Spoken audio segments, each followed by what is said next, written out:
folks, Mr. Justin here with Secret Weapon Miniatures. This is the live October broadcast, and we are going to talk about airbrushes. Hello to everybody that has been waiting and chatting with me in the live chat on our Twitch channel and here on the blog. I am actually good to go. I think this is the first of the four so far where I've had time today to get things ready prior to the broadcast. I have my Manhattan, I have my airbrushes, I have miniatures. I think we're good to go. Do remember, if you are just chiming in with us, that the live chat interface here, I will be checking this periodically as we go to make sure I have your questions. I do like questions. In fact, I like them very much. I will have less time for this 2-hour broadcast in terms of questions than otherwise. But the good news is I've done my 2-hour mini workshop on airbrushing many times, so I've had some experience doing this broadcast. Of course, I didn't have a Manhattan then, so fewer tangents perhaps. Alright, where to start? The disclaimer. I am Justin McCoy, or Mr. Justin. I am the founder and creative director of Secret Weapon Miniatures, and I will not be using this broadcast as an advertisement opportunity. Anytime you guys see me in one of these videos and I'm talking about hobby stuff and I'm using Secret Weapon product, I do that primarily because I get the Secret Weapon product at a rather substantial discount. No surprise there. However, I think that using these broadcasts as strictly an advertising opportunity is a waste of your time and my time. Hobby first in everything that we do. That said, I will be talking tonight about an airbrush that we do sell. There are two things that we sell on the site that we don't manufacture. One of those are the Raphael 8404 Kolinsky Sable brushes, which I can reach right here. And I sell them because I honestly believe that they are the single best brush in the market. Likewise, we now sell the Renegade Chrome from Badger and their compressors. Because it's a fantastic brush, and I use one myself. I've got my Chrome set up right here. I've got the TC910 Aspire Pro under my desk now, and yeah, it's really incredible. I'm converted, Matthew Fontaine is converted, Les Bresley is converted. You know those guys. It's super great. Let's see, what else to say about that? What else to say about the disclaimers? I think you have been disclaimed. I do have my outline here from the class. A couple of things are going to change tonight. Normally I open up the class and I do a little demo on using an airbrush to cover a vehicle. In this case, one of the tanks from Warlord Games. Unfortunately, my shipment arrived today and the tanks weren't in it, so I had to mix things up a bit. So instead of a tank, we are going to be working on one of the dragon skulls that Secret Weapon sells. Mountain Bloom wants to know how to get rid of the jangle from the emergency valve. I don't know. At least not yet. I haven't put any thought into that. It doesn't bug me. It hasn't been an issue, so I haven't bothered. I suspect some tape is the answer to that. Just put some tape around the ring, because that's what's rattling in the back. It's just the ring hitting the side of the tank. But I digress. That is one of those tangents that I'm so good at, and we're trying not to do today. So, first thing I want to talk about is airbrush. I did say that I am using the Renegade Chrome. When I talk about airbrushing, when I try to introduce people to airbrushing, and I do believe that every figurine painter should have an airbrush. That includes vehicle painters and figurine painters alike. I don't care if you're doing Land Raiders all the time or you're doing infantry models all the time. It doesn't matter. You should have an airbrush. It is an incredible tool.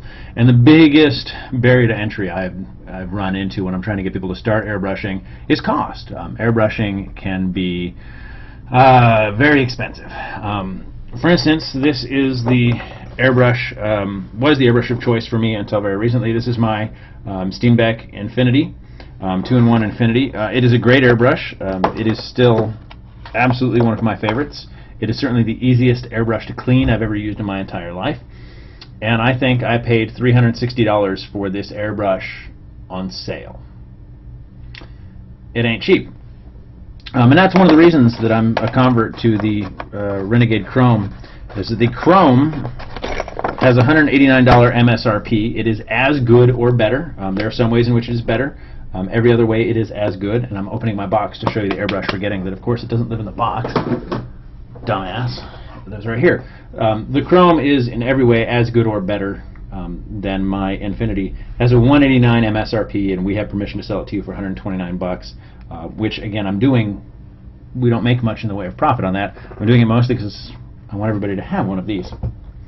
So I do like my Infinity. You're going to see some folks out there pushing the Steenbeck line. They've got their sponsorships for good reason. It is an incredible airbrush. I love it. The other one I use is my Grex Tritium, still in its box. Not that that says anything. I actually use this a lot. I really like the Grex. In fact, yeah, the outside of this thing is a bit messy. I keep my insides of my airbrush clean, but the outside's not so much. This is a great airbrush. It has some features about it that I like more than on the Chrome, and it has some features I like substantially less. It does have a pistol grip instead of having to have an airbrush trigger up at the top like the rest of these do. And we'll talk about those in a minute. And I like that. This is really great if I'm doing a lot of vehicles, if I'm doing a lot of big painting, because there are certainly times, not recently, that I've had to spend 4 or 6 hours airbrushing. I will be pistol gripping it because that's great. Lots of companies have pistol grips on the way. Badger has one already. They've got more coming. Some of the fancy chrome style brushes with a pistol grip. It was something that used to only be done on spray guns and not so much on airbrushes. The other brush that lives on my desk and in my collection is my Patriot, also from Badger. And this is just it's cheap. There's no two ways around it. I bought this because it's an $80 airbrush. It's a Badger. It's for what it is and for what it does. I use it when I'm doing a lot of large base coat areas, when I'm doing batch base coating. It's great for that. It's not a bad airbrush. It does live here on the pile. You guys are ever wondering, this is my pile of airbrushes. Got my brush soap up here. Got something super secret sitting right there. You don't get to hear about that. I'm not going to talk about that. I'm glad you can't see it. I got to be more careful when I clean up.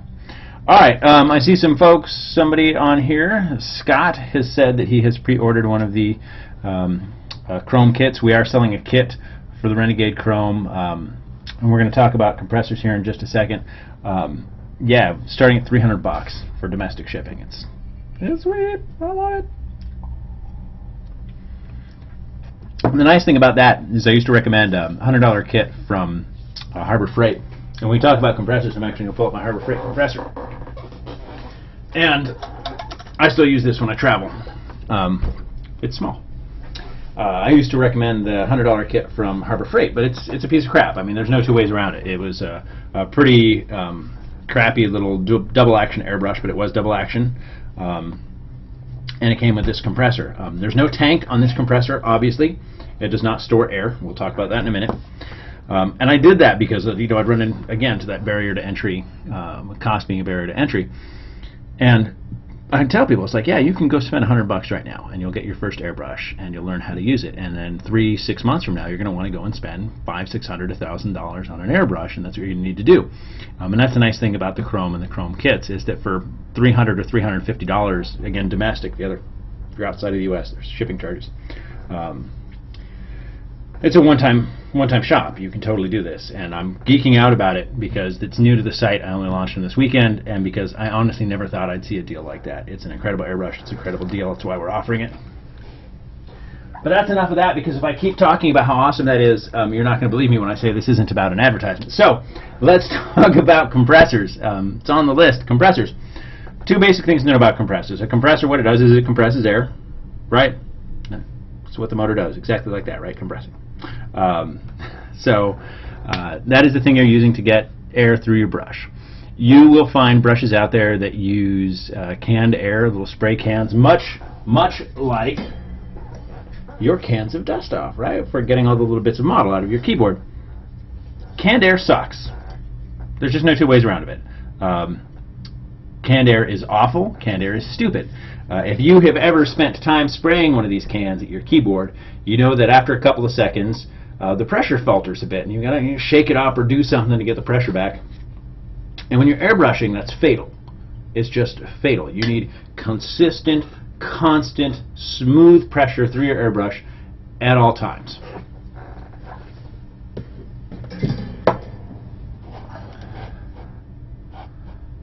I've been told here that I should change the title here, so I will do that very quickly. Live broadcast, October 2012. Thank you, Sagnid.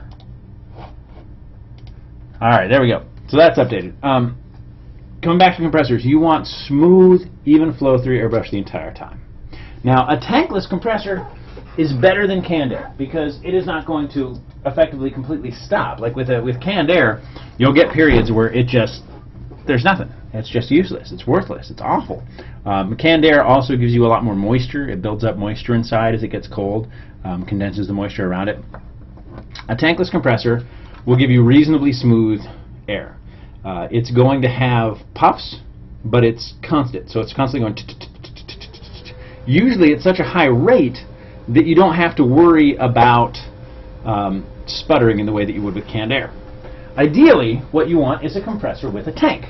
The nice thing about having a tank is that it's a compressor much like this, usually sitting just on top of a big air tank, 1 gallon, 2 gallon, 3 gallon, 5, whatever. We've got a 20 gallon compressor in the shop. Obviously not for airbrushes, but I have the TC910. It's a 1 gallon compressor. It lives under my desk. Badger makes it, and it's great. And the nice thing about that is what happens is the compressor fills that tank, and you're spraying out of the tank. So the pressure in the tank is constant. So with a tankless compressor, you get, and with a tanked compressor, you get constant. It's just smooth, even spray, and that's great. That's what you want. All right, another thing that you're going to want if you start airbrushing, and a lot of this, if you guys are in the audience and you're watching this recorded and you're thinking, I've got the basic information, I want the rest of it, skip ahead. I'll try to put into the comments where we skip past the basics. Because the other thing you're going to want, in addition to your compressor and your airbrush, is a cleaning bottle. This is a MAC cleaning bottle. It came with my MAC cleaning kit. You don't have to get one of these. It's nice. But if you go to your grocery store or you go to like a Tap Plastic or something in your neighborhood, usually grocery stores have them. You can get the empty condiment bottles. So you get those old-fashioned ketchup bottles, right? So it's the cylindrical bottle with a little needle tip. Great. Works just fine. We'll talk about cleaning and thinning paint in just a second. I do have a recipe, and I will recommend it. And I will also talk about why you should never ever use Windex, but we'll get to that. This is a cleaning station. This one, I'm looking for a name. Spraymax. I don't know. Maybe it's a brand name, maybe it's not. I don't remember. I've had it forever. It's part of the reason it's so incredibly ugly and probably needs to have the filter changed. I shudder to think. Oh, yeah. There's a little filter back here. It's messy. This is great when you're spraying in a closed environment and you want to suck all the cleaning fluid and anything nasty you're spraying out of your airbrush without bidding it into the air, without having to overwhelm your spray booth. I do have a spray booth. I won't talk much about this one because I cannot recommend it. I have been very unhappy with this spray booth. It does not have the motor is not powerful enough to actually suck the paint through the filter and out of my room. So I am not going to recommend this spray booth. Alright, so that is the airbrush, the compressor, the cleaning bottle, and the cleaning station. I'm looking at the live chat interface here, and I don't see anything coming up. So, here we go. AM Rogers 3 wants to know, is it okay to airbrush indoors? Spray booth! Generally speaking, yes. It depends on how much airbrush you're doing in terms of what I would recommend, which precautions I would recommend that you take. When I start airbrushing, I'm going to open up the window in here for now because I can't get the camera over to where the spray booth is. It's really not comfortable. And it sucks anyway, so it doesn't really matter. I will open the window. When I'm finished airbrushing, we have a whole house fan that helps deal with problems like this. So I will turn on the whole house fan. I will air out the house a bit. Run air through here. Bye-bye. It is okay to do. Be aware of what you are airbrushing. For instance, I was running some enamel products through the airbrush not long ago, and I did this for probably an hour and a half with the spray booth going. This is what made me decide it wasn't good enough. Is I ran it through the airbrush for about an hour and a half, had the spray booth going, door closed, came out, went to the bathroom feeling a little dizzy, came back into the room, and there was just this fog in here of enamel paint, which is toxic and flammable and horrible. So be aware of what you're airbrushing. Make sure you take appropriate caution. Spray booths are good. There is a reason that I paid $80 for this piece of crap instead of $600 on the booth that I had planned to get. You can also get simple painter's masks. I've seen people that wear respirators or dust masks. A lot of people glove up when they're working with it. I tend not to worry about gloves. I don't see why that I would. It's acrylic paint. A tiny bit of isopropyl rubbing alcohol in my mix. We'll talk about that in a minute. But I don't bother otherwise. Even with the airbrushing I do, I don't worry a lot. It is acrylic paint that I'm spending most of my time working with. Obviously, when I'm working with enamels, again, I take appropriate precautions to the material I'm working with. And instead of the spray booth, I will rely on my respirator from now on. Until I get the new spray booth, I gotta figure out what I'm gonna do with it, because it's substantially larger, like half again as big, and has to vent through the house, and it's crazy. I'm looking. No more questions. Time for some Manhattan.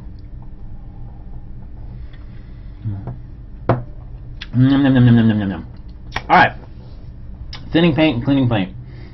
In my bottle, I have a mixture of isopropyl rubbing alcohol, 90% or better. This is 91%. It's from Target. I think I paid 89 cents for this. It's no big deal. It is mixed approximately 15% isopropyl to 85% water. I use that for thinning my paint. I use it for cleaning my airbrush. You never, ever, ever want to thin your paints with Windex. A couple of reasons for this. One, you're tinting your paint blue, and that's stupid. Two, acrylic medium and ammonia make a wonderful crackle medium. If you're ever looking to create a crackle base, a little desert base, you can take a bit of ammonia and a bit of acrylic resin and mix them together, smooth it out over the surface of that base. Boom! Crackle paint! Now the problem with that, of course, is that you're making your paint more fragile, which is also dumb. Last but not least, there's a fun thing called brass flash, which happens when you introduce brass and ammonia. Not good. It can ruin an airbrush in a hurry. There are brass parts inside your airbrush, and if you are putting ammonia through your airbrush, it's a quick way to ruin it. It won't happen every time. I know someone out there is probably going to say, well, I've been dealing with ammonia for, it's all fine, it hasn't happened yet. And yeah, whatever. You know, I love lots of smokers that haven't died of lung cancer yet. It doesn't mean it's not increasing the risk. That is definitely a problem. Don't use anything with ammonia in it. Isopropyl rubbing alcohol does run the risk of shortening the life of some of the rubber parts. They're rubber parts. They're easy to replace. Brass parts are not. Brass parts are going to be more expensive for your airbrush. That said, paint brands. Anybody who's watched the show before knows that I am a P3 whore. I love my P3 paints. They make the only liquid pigment paint in the market, except for the Secret Weapon washes. Thank you, Les Presley, for that. It's great. It is particularly good in the airbrush. But I like to joke that there are three things you don't talk about in the gaming community. Religion, politics, and paint brands. Because I know plenty of people that sit around and be like, dude, you like P3 paint? P3 paint is awful, man. It's just awful. For airbrushing, I really, really like it. It's got a liquid pigment, which means that it's less likely to chunk up and be a problem for the needle and the tip. The problem with your nozzles, remember, we're talking about nozzles that are 0.2 millimeters thick and 0.3 millimeters thick. 0.4 millimeters thick is a giant airbrush nozzle. 0.4 millimeters, less than half a millimeter, which means it doesn't take much in the way of powdered pigment to lock this thing up and clog your airbrush and mess up your painting. And yeah. That said, there are other brands. Vallejo, I've got some Vallejo Model Air that we'll be using tonight. It's okay. I know it's supposed to be, you know, hey, right out of the tube, you're good to go, and I will be using it straight out of the tube tonight. When I'm using this, I only use this, I should say, with the larger tips on my airbrush. I'll use this with my 0.3 and my 0.4 millimeter tips, and that's it. I will never put Vallejo Air through my 0.2 millimeter tip, at least not without thinning. Every time I've had clogging issues, I've had spraying issues, I've always had problems. But Vallejo's alright. I will put some Citadel paint through the airbrush tonight because I have my last bottle of bolt gun metal here. I'm going to miss my bolt gun metal when it's gone. I'm going to do some metallics, so I will use some Citadel paint. Yeah, I haven't found an acrylic paint brand that I can't put through the airbrush yet. My favorite is still P3. A lot of this is going to be a matter of opinion. Thin your paint. We'll talk about thinning paints in a minute. I do have a paint here that I'm ready to thin. All the rest are ready to go. But I will actually thin a paint tonight specifically for the project we're going to be doing. And we'll talk about that here in just a second. Mountain Bloom wants to know, how do you tell the difference between the needles on the chrome? That's a great question.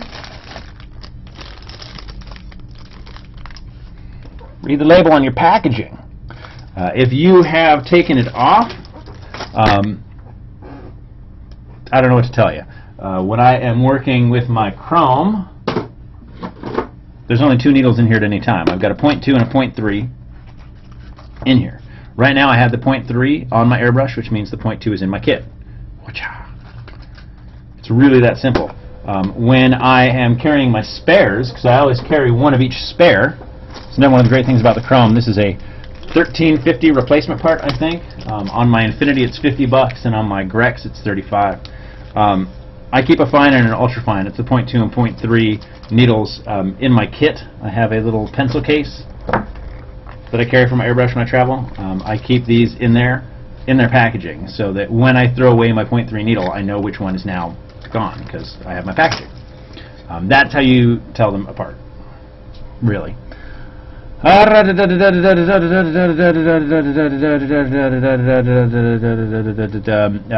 wants to know if I've ever had trouble with the GW foundations or metals where airbrushing. I seem to have troubles with them. I have never had trouble with their old metallics. I haven't used any of the new metallics through there. I have spray painted Bogan metal before. I do thin it. Again, I mean, of course I thin it. I thin all my paint. I have never put a foundation paint through the airbrush. The challenge I can see with foundation paints is that there's such a high pigment to medium ratio that the chances of clogging are much higher, especially because it dries out so quick. Tangential questions. I am going to move on and start talking about some painting before we run out of time, because we have spent 23 minutes talking about this stuff. Got to get some painting action here for you. All right, first thing I'm going to do, get that out of the way because that's not for the moment. Now I'm going to thin some paint. I have here my Scorn Red. One of the models I'm going to be working on tonight is this fancy guy. This is a Longhorn from Wrath of Kings. You can get him at Cool Mini or not. I love this model. He is so great. I absolutely love this model. Bigger scale, beautifully detailed, just an incredible model. They happened to send me one that was damaged. Of course, Cool Mini's great. They've got another one on the way to me, but I'm going to use that damaged one tonight because, again, the models I was expecting didn't arrive in time. So I'm going to put a little bit of paint into one of my cups here. These are Lowell Cornell cups. I recommend them. Amazon has them. Lowell Cornell code 975. I get these 12 cups for less than $1. It's great. So I have put some into my cup. Voila. Now, one of the questions I get asked a lot is, how much do you thin paint? And I've seen a lot of folks out there that have general formats. Say, oh, thin it 4 to 1, 10 to 1, 5 to 1, 6 to 1. It depends entirely on the paint. It depends in part on the size of the needle that you're putting it through, the size of the tip that you're putting it through. I do thin paints a little bit more with my 0.2 than I do my 0.3. Because this is a liquid pigment paint, and I am putting it through a 0.3, I'm going to start by thinning it very little. Maybe 1 to 1 or 2 to 1 paint. Shake that up very well. And one of the things I look for is, and it's nice that you've got the clear sides here, is I can run it across the side and see how much of it sticks and how much of it falls off of the side. For those of you that enjoy a good glass of wine, it's like looking for legs in wine. You want something that is semi-translucent. This is actually, I think, a little too thin for what I'm going to be doing tonight. Add a little more paint. Uh-oh, and then wonder why my wee baby son is crying in the hallway. I think he fell down. Now I get to feel like a horrible dad because I'm in here painting models for work. But I digress. Here we go. That's a little better. Yeah, that is definitely better. Alright, so that's what I'm looking for. That is thinning paint. All of the rest of my paints are thin. I have a giant pile of them over here. That said, the first thing I'm going to do is turn on my compressor. Whatcha? Give us some light. And do a bit of airbrushing. Got the paper towel down over my work area. The work area is there to let me know where I can work,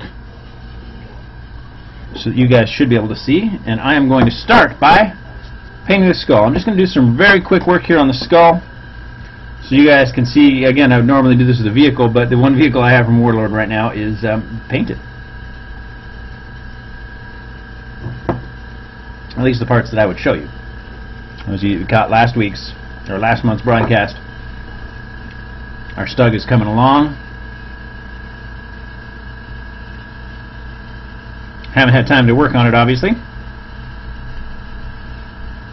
I did get my little wish mark icons on here.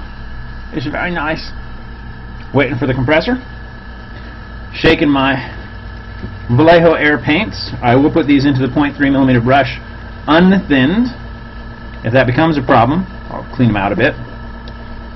As with all dropper bottle paints, this includes the Seagroven washes. Make sure you've got your handy dandy paper clip sitting around to make sure there are no clogs, so that I don't get emails from you saying, "Your product ruined my favorite pink shirt." True story. You know who you are. You might be watching. Gotta clean it out. Alright, so I'm going to put just a few drops in here. I'm not going to paint the whole thing, but we start talking particularly about vehicles, and I'm going to cap my paint immediately. Never paint from a pot, never leave it sitting. We start talking again about painting vehicles or large pieces like this. Again, compared to the size of my hand, you can see that our dragon skull is a big piece. Boom. Alright.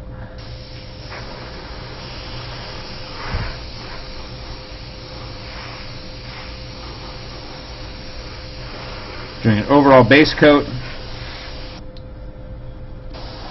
Make sure I change the angle so you can see it. Always keep your airbrush moving, never sit still. I'm going to damage a spot right here, because what happens if you sit still, right, this is just air. Oh, we should come back for a second. Double action means that I control air and paint. Right now, air is coming out. You should be able to hear that. Certainly hear the compressor, but no paint. I can control the paint separately. And as you can see on the paper towel here, I can get a very, very fine line.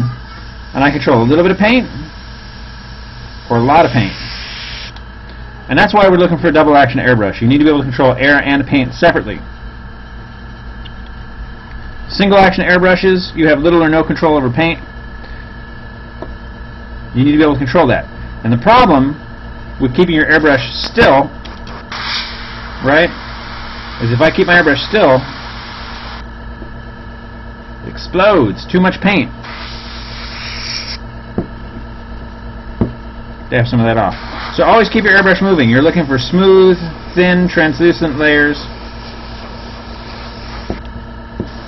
Just going to do part of this guy.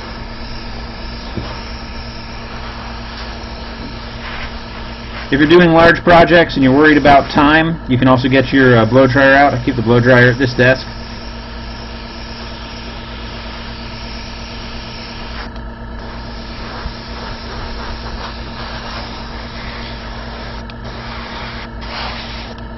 Smooth, even coverage is the color of my choice. Boom! I'm now going to take, since my cleaning station is inconvenient for this, take a rolled up paper towel. I am actually going to clean out just by spraying some of my thinning agent through it. Dump out the cup a bit. I'm going to repeat this a couple of times. Rinse out the cup.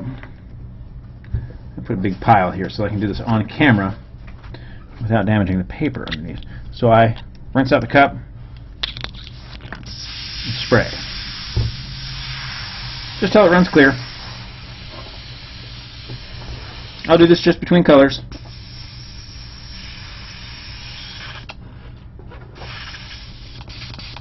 You want to make sure all the thinning agent, cleaning agent is out. Just occurred to me, I forgot to open my window. Let in some of that nice 98-degree California fall weather. The other thing I'm going to do, since it's still wet, is blow dry.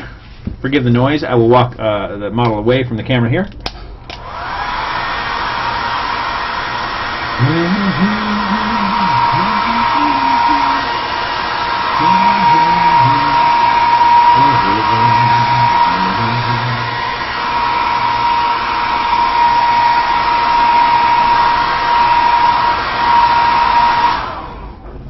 Alright. Boom! We have model.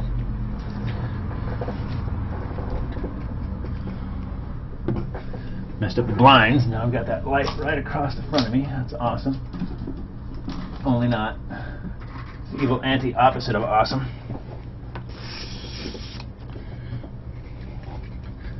Shaking up my dark yellow paint here. Using my paper clip to make sure the nozzle is clear. Cleaning it off anyway just because there's old paint on it. The real trick here, as you can tell, I'm taking a lot of precaution to make sure I don't put chunky dry paint into my brush. Because that sucks. You don't want to do it. Alright. Spray. Make sure it's coming out okay. Check my paper. Sometimes my fingernail. Thus all the colorful remnants. A.M. Rogers wants to know if I ever clean the brush with, or the airbrush with wire brushes. We'll get to cleaning at the end. You got to stick through to the end. We will talk about cleaning. The short answer is kind of. Alright. Always start your air away from the model because any leftover gunk in the tip is going to spray onto the model. I'll try to give you an example here. See? That was just air. So you don't want to do that. Always make sure you start your air away from the model.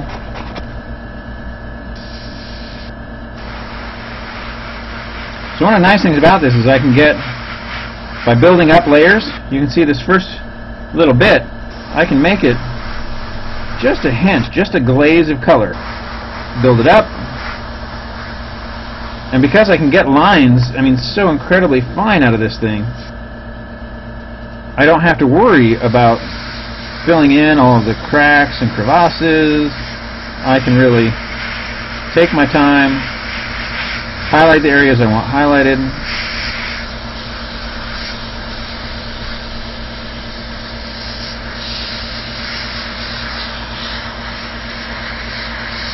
I'm going to do this until I run out of paint, and I'm going to switch colors, and we'll call this piece done.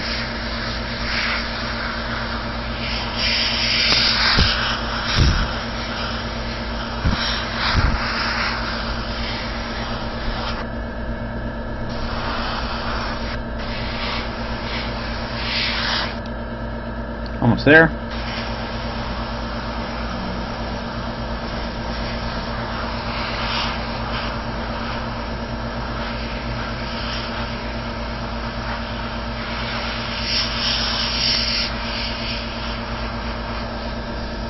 I'm pulling further away from the model to get a lighter spray. The closer I come, the heavier the paint's going to apply, also the smaller the line. You can see that here as I come in. If I'm way back here, you get a big cone. Remember that spot where I said never start it by spraying air at your, yeah. So that's what you don't want to do. That's what I get for being in a hurry. Alright, somebody here with a horribly colored name up there. I can't read that because of the color. Ask the question, what PSI am I working with? And it really depends on the paint. You do need to dial in the PSI for the paint that you're working with. I work anywhere between 12 and 22. It depends on the paint and the size of the tip. For instance, if I'm working with a 0.2 millimeter tip, I'm going to have a higher PSI for my thinned acrylics than if I have a 0.3. The type of paint I'm working with, I change it fairly routinely. I dialed it in this afternoon for this. Oh, Rob Pace. Okay, thank you. Somebody on the list there could read that for me. Yeah, it's this weird, like, teal color that I can't read on my screen here. Alright, I'm taking one of my previously thinned paints. I'm going to shake it up again. And I'm going to check the viscosity. So I'm going to make sure that it's still sticking to the sides of my jar here. This is just menthol white highlight. I'm going to put literally a couple of drops. Just a drop. Because we don't need to spend a lot of time on this little dragon skull. Too much, but whatever. We'll manage. Spray until I'm sure it's coming out. Check the air pressure on it. And that's part of the reason I spray on the paper, is that I check the pressure coming out of the brush to make sure I'm not running into problems. And you can check it right there on your fingernail. Make sure it's good, or your glove if you're a glover. That's fine. Alright, so again, coming in, this is just menthol white highlight. Translucent layer means I can still see some of that yellow color underneath, the dark yellow.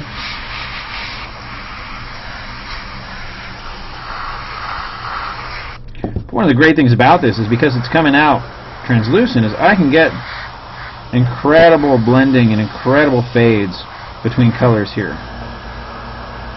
I can come along just this edge and really highlight it.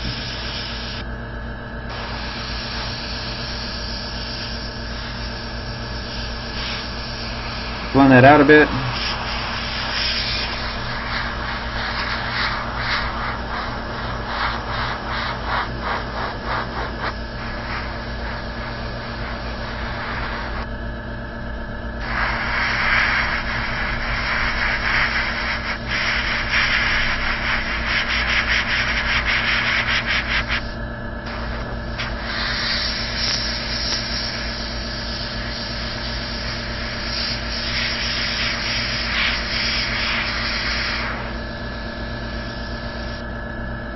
So there it is. I mean, you guys have sat here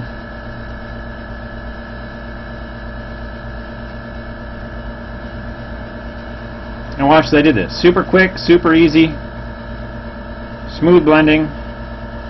Again, I'll come into the eye just to blend that down so you can see just how smooth I can make that transition all the way to white out here.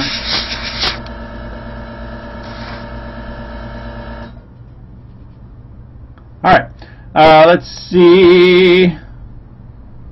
Scott wants to know if I can keep those paints usable for extended periods. The answer is actually no.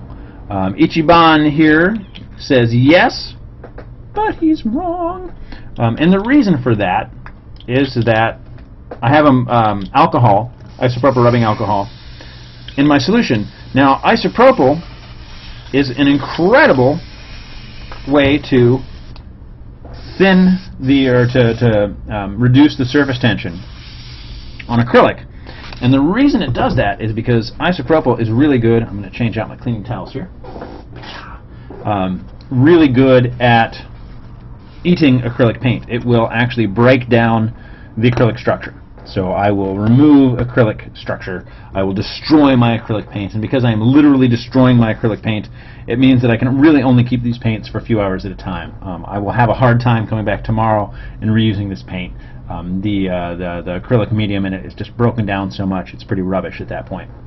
So, this is the dragon skull. I mean, you guys were here between the talking and everything else. Smoothly painted. I mean, imagine if this is, you know, a rhino hull or something like that. I can get great highlighting, shading, even basic weathering on a rhino hull in seconds.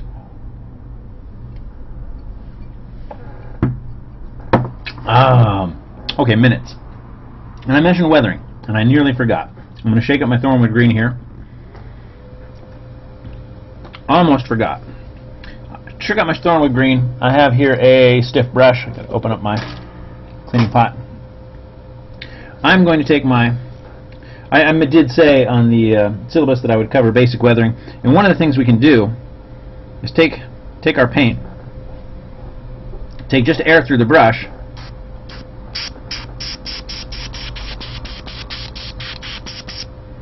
much like those of you that have ever seen the toothbrush technique. It's a lot like that, but a bit more controlled.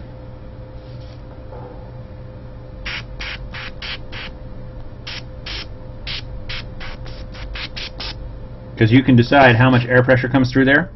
So you can see here where I got a lot of air pressure versus areas here where I was only a little bit of air pressure. So you want to start talking about mud, great, load up, you know, 4 or 5 pots full of paint or pigment, take some pigment and some plaster, just a little bit of plaster. Run, in that case, your thinner through the brush. We'll get to that another time. But load up a couple colors of paint in your pots, spray it onto your model like that, boom, random spattered mud effect. Great deal more realism that you're going to get with the toothbrush or with brushes alone. That said, any questions on working on large surface areas? Anyone? Anyone? Bueller?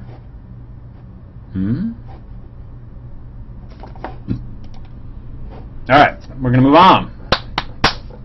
Enough of this guy, right? We've had enough of him. It's kind of fun, though. I do like this model. Sean Lux, ladies and gentlemen. Sean Lux made this thing. Isn't that great? Alright, so I did say that I would talk a bit about speed painting, doing armies, and to that end I have a couple of Space Marines here.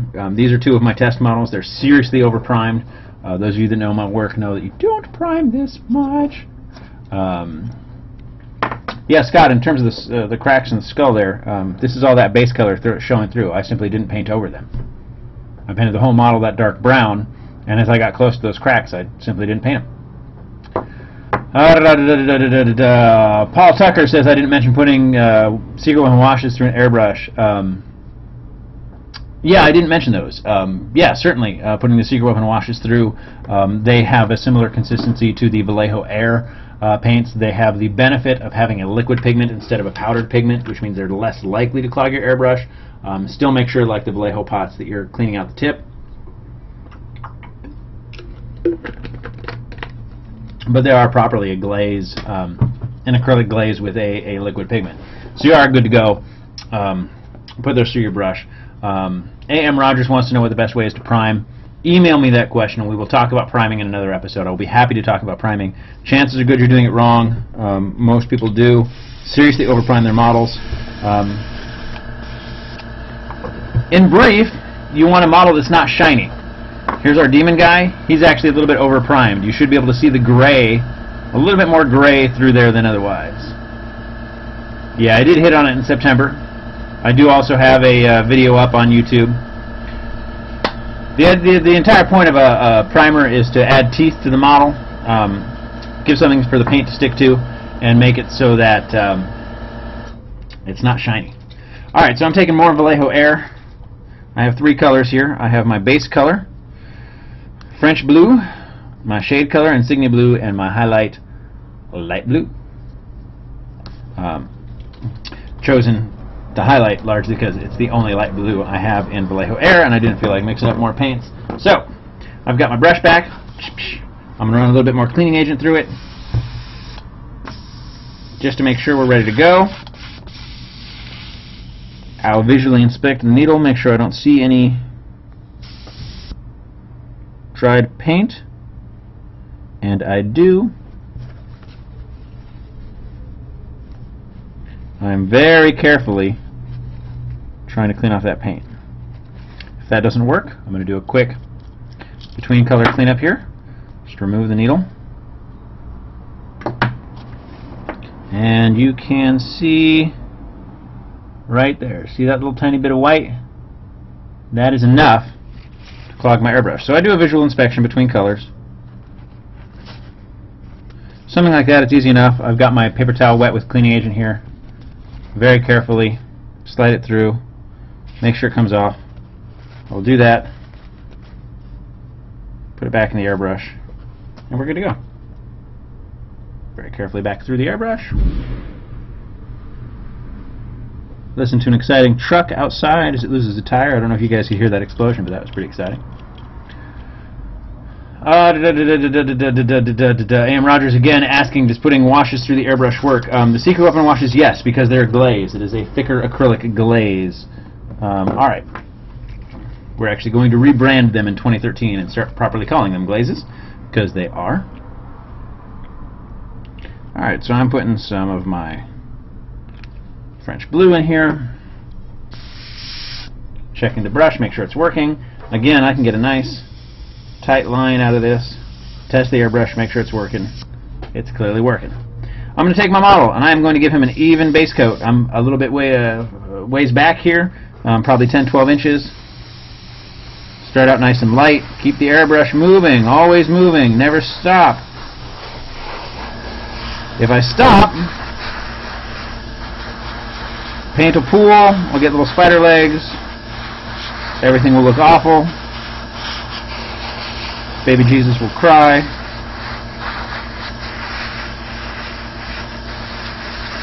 And no, the models aren't complete. I did make sure that each of them had one shoulder pad so that we can talk about shoulder pads. Like I said, these are test models.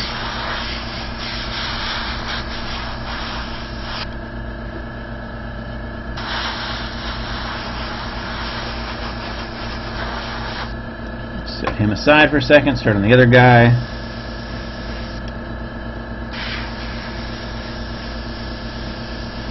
Coming out a little heavy, a little fast.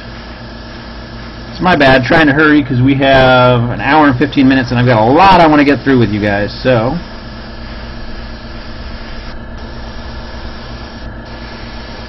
if I can avoid a whole lot of non sequiturs, we'll be good to go.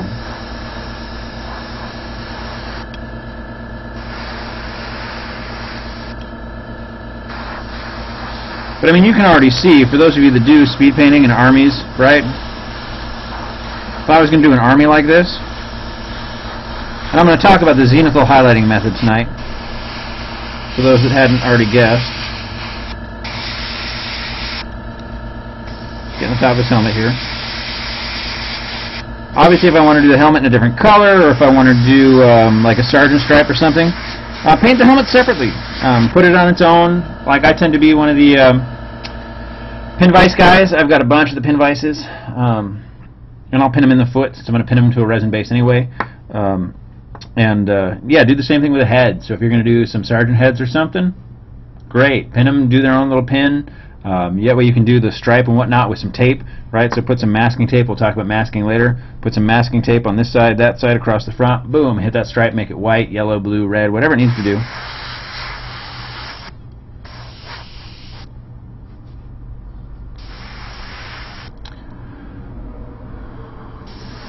Set him aside, come back to the other guy.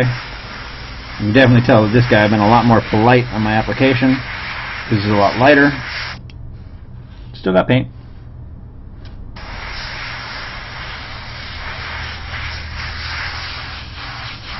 It gives you some idea of how much control you have though over paint, just to see how much lighter I can make one guy compared to the other, despite the fact I'm airbrushing both. But again, in terms of painting an army, I used to tell myself with my my Blood Angels, those of you that have seen any of those guys on the a couple more drops on the YouTube channel, the answer was 2 hours per squad for my basic troops, and that was all airbrushed. 2 hours per squad, 2 hours per HQ, not counting assembly time.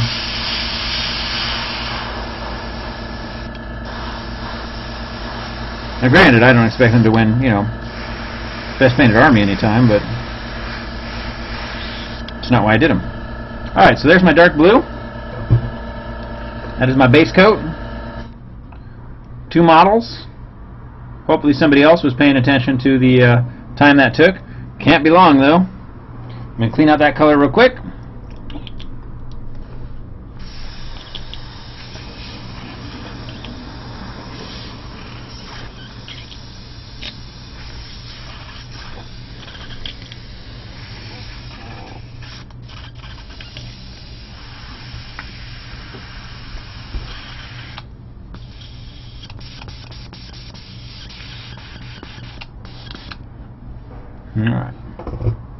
Alright, I'm also going to hit these guys with the blow dryer, so I want to make sure they're dry.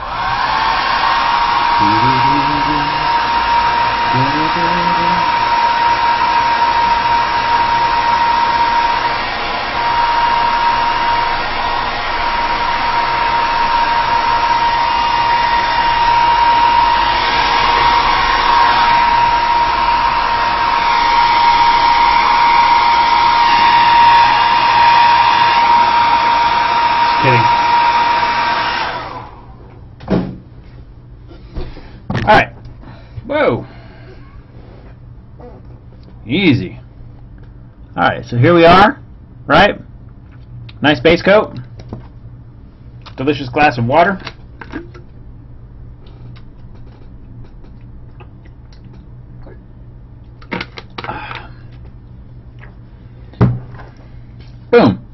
I'm going to take my shadow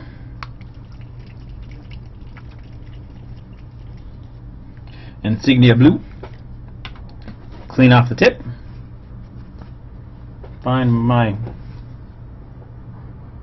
paper clip, there it is. Clean out the tip, make sure it's flowing freely, put a couple drops in the airbrush, 1, 2, 3, 4, put the cap directly back on the paint, check it, come out fine. Alright, from the bottom of the model, again I'm doing the zenithal technique, so in this case I'm going to do my shadows from the bottom. I'm going to come in, shade the model, under the arms, bottom of the backpack, here on the pauldron,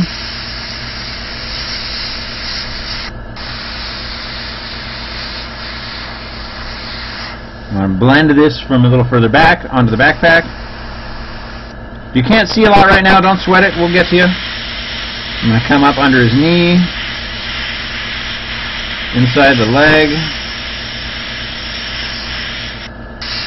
under this arm, across the bottom of the barrel of the gun, bottom of the helmet. Again, I can get a 1mm or finer line out of this guy, out of the airbrush, so I don't have to worry about overspray terribly much, unless my camera gets in the way, which it did. Again, starting my air spray away from the model.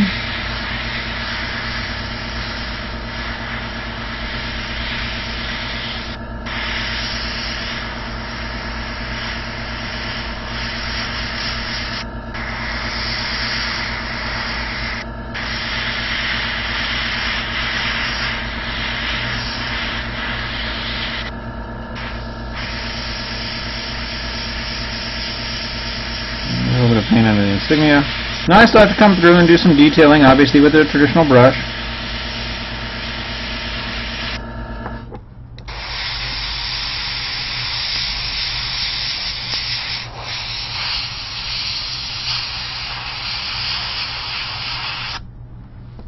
Boom.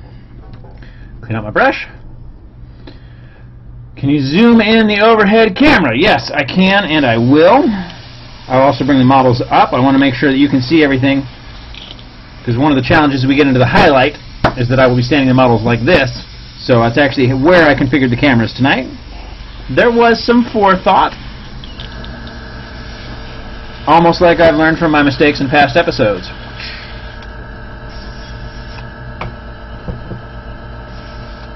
And like I'm going to ruin a pad of paper by letting it get tripped on. Alright. Next step, of course, because I'm working heavy-handed here,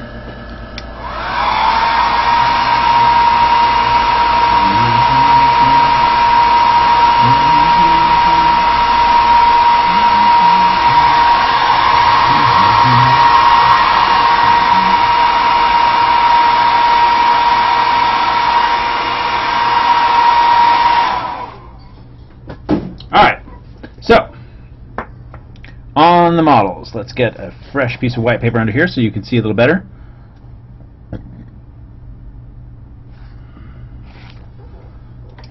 Move this light in.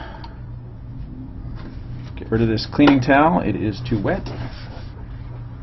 Boom. Alright, so you can already see from the top. I'll get some actual high quality photos up. I might. Let's play with the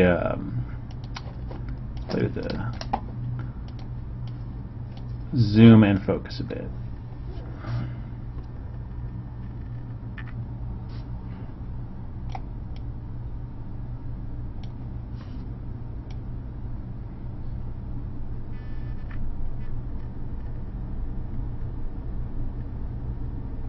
Alright.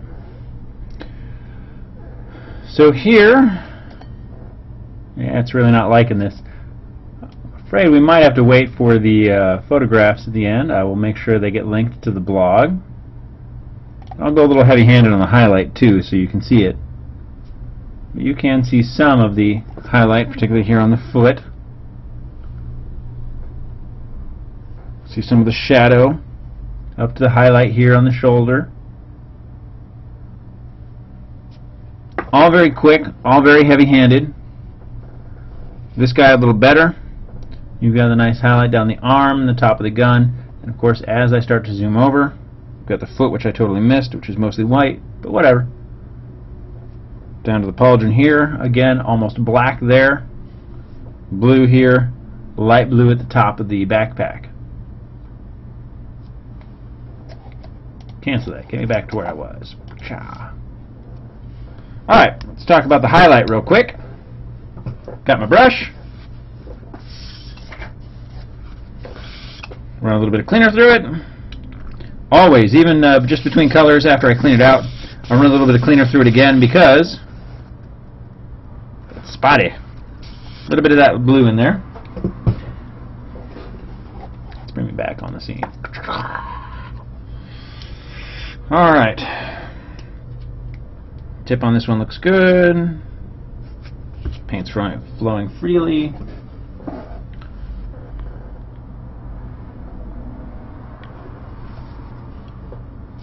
Tap the paint, always, and without forgetting. Oh, we're going to have an hour to work on the detail guy. Check my paint. It's good. Move my models. Same thing. In this case, I'm going to come from the top, down the barrel of the gun.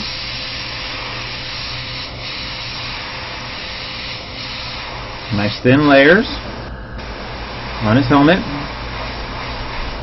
on the pauldron, being a little careful where I get, on top of the backpack. Come down onto the arm.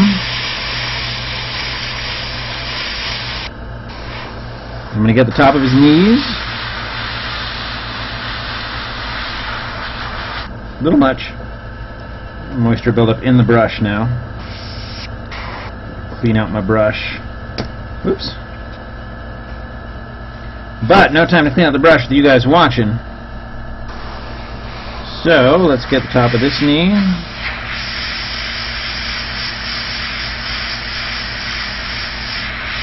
Come on, there we go. Top of this foot. There we go. Top of this foot. There we go. And a very light glaze over the whole of the top area. Actually, I'm going to blend this side a little bit.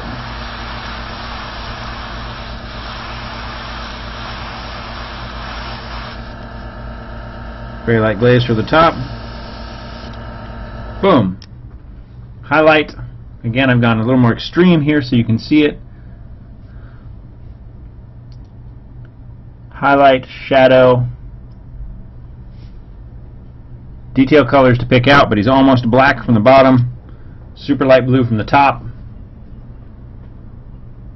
You get nice transition, nice fade. And again, obviously with a few more colors, if I went 4 or 5 colors, paid a little bit more attention to blending, took a little more time, that transition is very nice, it's very smooth, it looks much better. I certainly did that with my Blood Angels. And again, that was 2 hours per squad, and I still managed to do alright. Just checking to make sure the tip's not clogged. Having some flow issues now.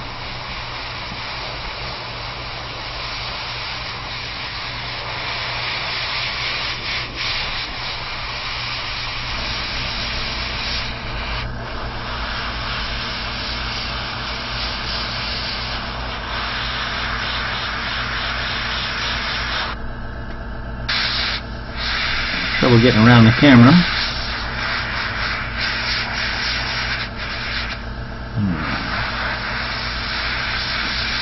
Airbrush is not liking the Vallejo paint at this point. This one is definitely cloggy, so I'll have to clean the airbrush here before we move on. Not a surprise, like I said, the Vallejo paints, I only ever use them with my 0.3mm tip, and even then, because it's got a chunky powdered pigment, and I don't use them often, I expect trouble. And that's what I'm getting here, is a little bit of trouble from the Vallejo paint. Yep, and I see a chunk of paint in there. It's about my best effort.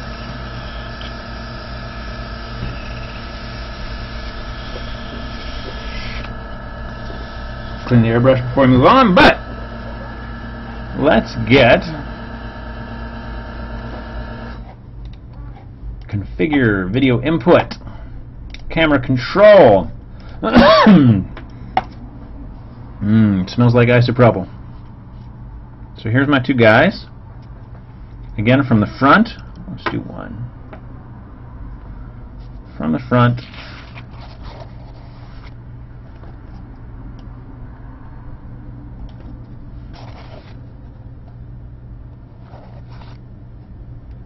Let's fiddle with that focus a bit. Right there. It doesn't like my lighting, despite the fact I got, you guys can see, I've got the two lamps right on top of it. So there we go. I've got transitions, shading,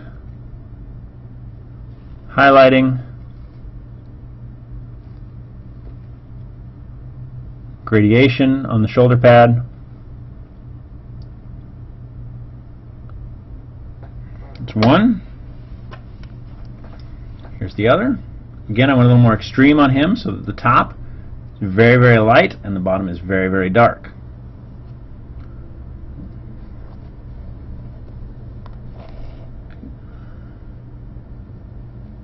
But you still get transition, for instance, on the shoulder pad. So that's it. When I start talking about being able to run a squad in 2 hours, that's how I'm doing it. I paint a squad in 2 hours simply by dint of doing it quickly, choosing my reds ahead of time for my Blood Angels. I was using probably 5 reds. I'd have to look at my collection of Vallejo Air reds. That was all Vallejo Air. I mean, I was just pumping it through. That was all done with the Infinity at the time, and it worked out. Questions? I have not looked at the chat channel here for a while.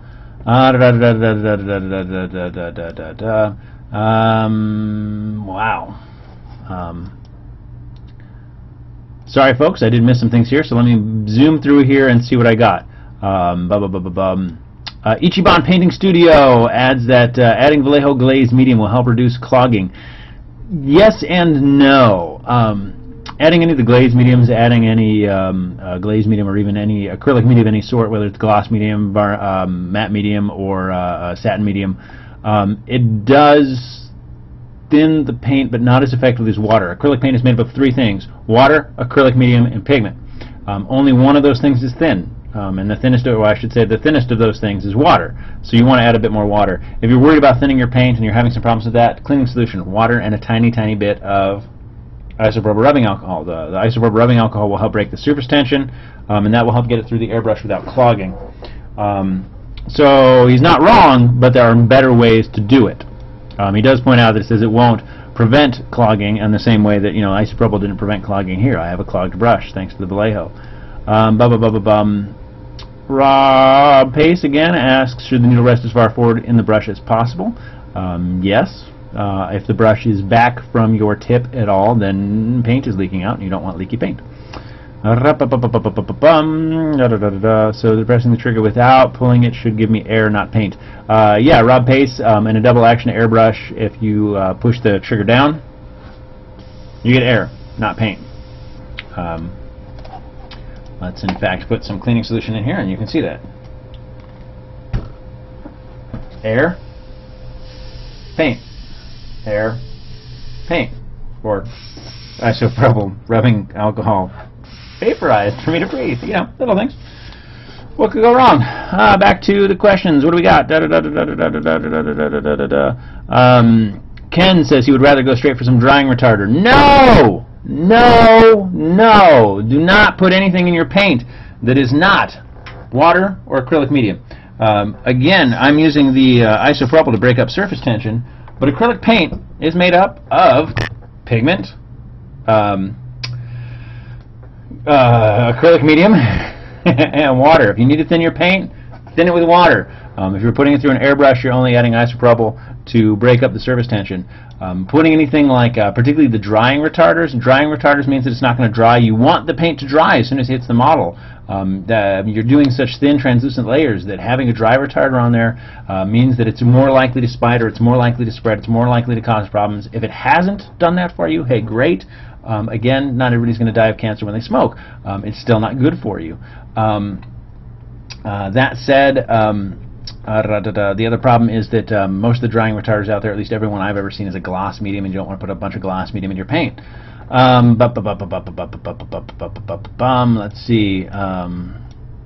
Yep, Ken is right. The glaze medium from Vallejo is not a drying retarder. It is in fact just an acrylic medium. It is a thin acrylic, matte acrylic medium. Color does not work for me. Time for Manhattan. I broke my Manhattan. My Manhattan is deficient, so I'm back to water. But you can see I feel feelings about paint. That said, it is time to finish cleaning the brush and move on to, just going to do a quick clean. We'll talk about cleaning at the end. I don't want to take up all the time. For those of you that already know how to clean a brush, I don't want to take up a lot of time talking about that now, just because there's so many more interesting things we can talk about, like we're going to turn off your compressor so it doesn't annoy you.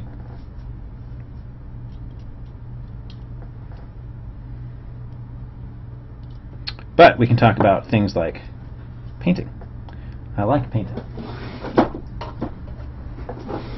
Someone asked, do I ever use wire brushes? Yes. I'm going to do a very quick little cleanup here.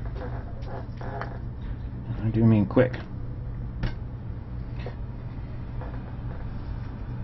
Curse you, Vallejo paint, and your super chunky powdery pigments of doom.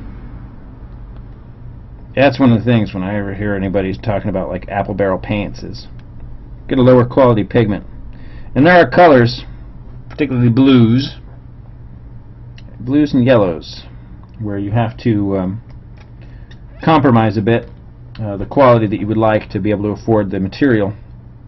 Because remember that all of we manufacturers have to purchase pigment by weight and sell paint by volume, which means that this $2.99 pot of paint, or $3.20 I think it is for Vallejo, they have to buy that very expensive blue pigment and then find a way to make it work and affordable in a $3 pot of paint, which means they have to compromise their standard a bit, blues and yellows in particular.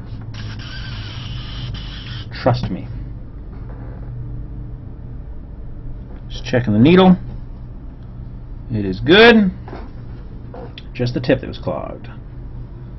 Needle back in all the way through. I'm pushing gently.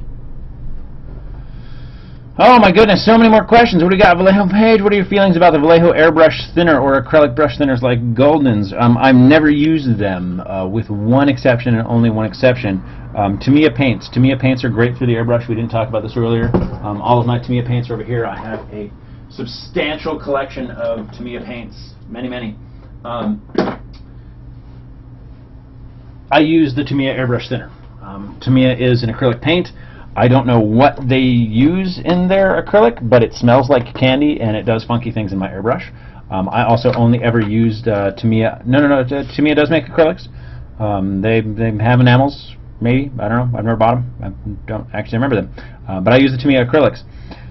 And yeah, I use their airbrush thinner for that. That's the only thing I use because it reacts funny to water, even distilled water. But that is the Tamiya acrylic. So, I'm going to turn my airbrush or compressor back on. Put my brushes, always put my brushes immediately back into their little baggie. Lesson learned, I didn't do that on my trip to Nova Open. And, yeah, they got destroyed in the bag. Oh, look, this side of the paper towel is so pretty. Watcha! Here we go. Alright, I have looked at the questions. I think I know what's what. Getting rid of this smelly old rag which landed on the carpet. That's bad. Okay. I also keep a roll of paper towels above this desk, and you can see the other paper towel roll above that desk. almost like I'm accustomed to making messes. Oh, and no worries there, Dahlberg, about Wife Agro. The den here is our mutual craft space. That's up to the shelf here. The shelf in the back there we share. That includes my models, her scrapbooking stuff, and then some secret weapon labels and things like that. But my wife is an avid scrapbooker. We do horrible things to this environment. It's all good. A little stain on the floor would not end our marriage. Alright, so I am taking, in this case, my Scorn Red, and I am going to start in on Longhorn. This is my test. I have not painted this model before. I have some idea of what colors I want to do for him. Let's get our focus here. There we go. That's better, isn't it?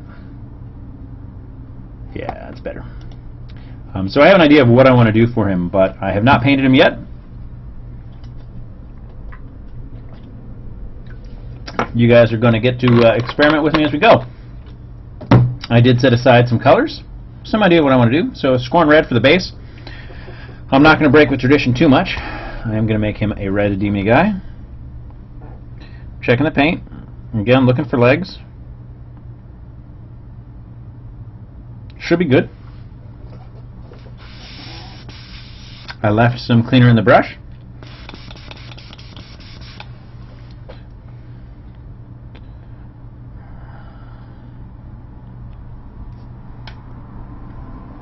I am going to cap that right away, much like I cap my other paints. If I am going to be using this more tonight, obviously I want to take good care of it. Ichiban points out that the Vallejo thinner reacts funny with P3. Yeah, again, I thin my paint with water, always, nothing but water. If I'm going to be using airbrush, I add a small amount of isopropyl, and that's just to break surface tension. Alright, stop sitting on my hose here. Again, light, thin, translucent layers. Going to do the skin. It's going to take several layers because I'm going to try and do an actual detail job on this. We've got 45 minutes. No reason for me to have to rush this like I did with the squad. I have two of the little Space Marine guys. It's an incredible model, and I will be painting one for competition, so I'll take my opportunity to have a decent test model here. And we'll run that red up into his hair. Make sure I get into the recesses.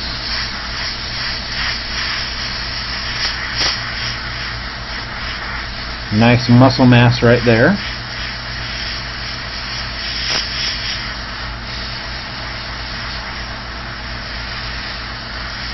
A little too heavy on the shoulder. Move on so I don't get spider legs. Easier at the moment than coming back from my blow dryer.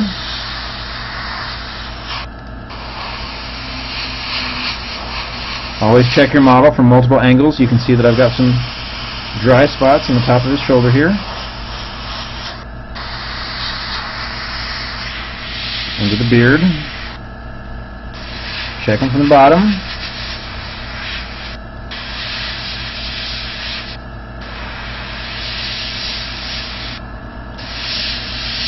Under his eye. I'll look up at the chat channel here in just a second. For the moment, I'm sure I haven't missed anything. A little too heavy there at his neck. Put that with the blow dryer, see if I can fix it. Alright.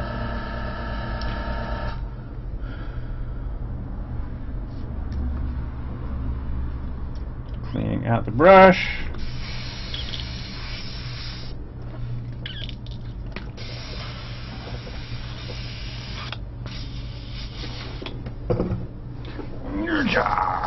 I'm going to stop throwing it all the way back under my desk. Obviously, if I'm airbrushing. Check to make sure the paint's dry. You can see some wet spots. That's rude. It's probably very loud.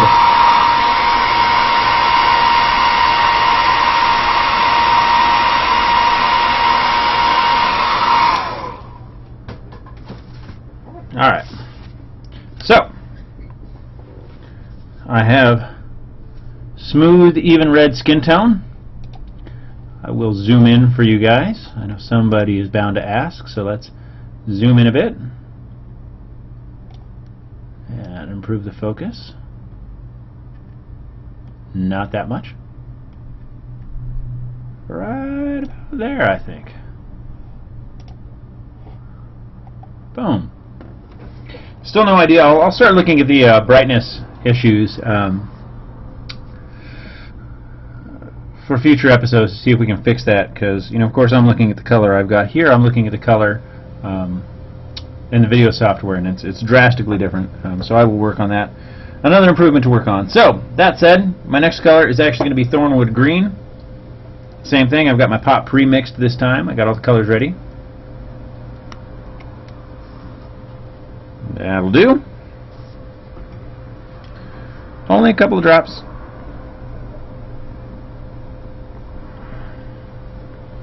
Spray it through the brush. Make sure it's coming out clean. I'm going to be doing a bit of lining, so I want to make sure I can get lines out of this.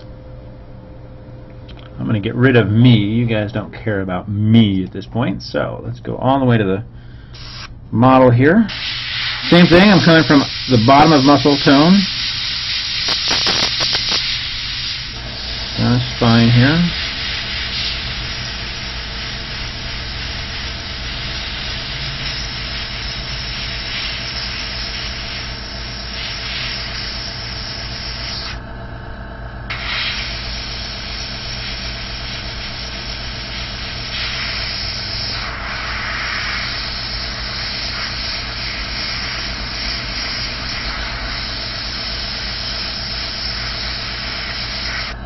One of the things I'll get to walk away from after this class is an idea of what I did and didn't like about color combination,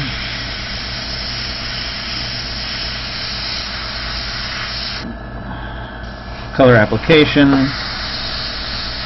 so that when I get to paint my next one, a better idea of what I do and don't like about this.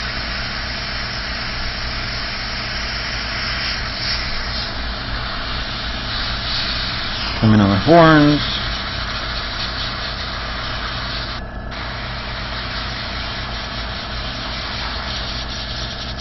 I'll wind up masking everything off later to get the horns properly, but I will use the Thornwood Green here to tie them together.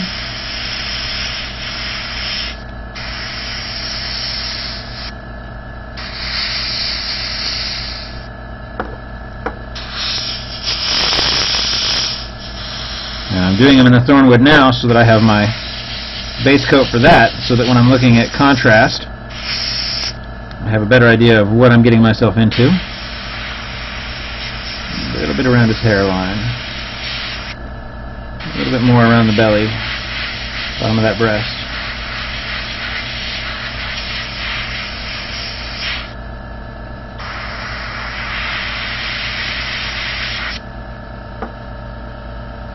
So already, Demony.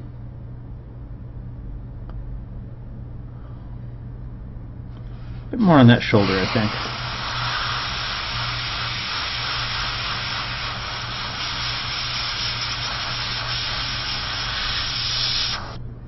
There we go. A little more definition now on that muscle. Alright. Clean out the brush.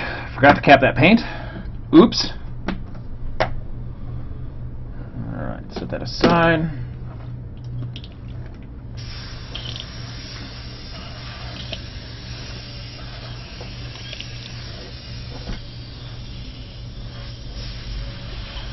In my case, a little bit of sanguine base. Check quality of paint.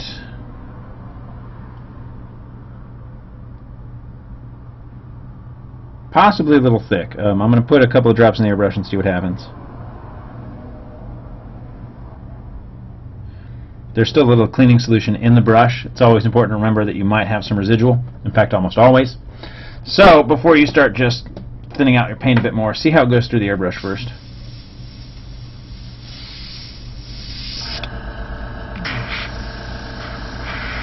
I'm checking on my fingernail.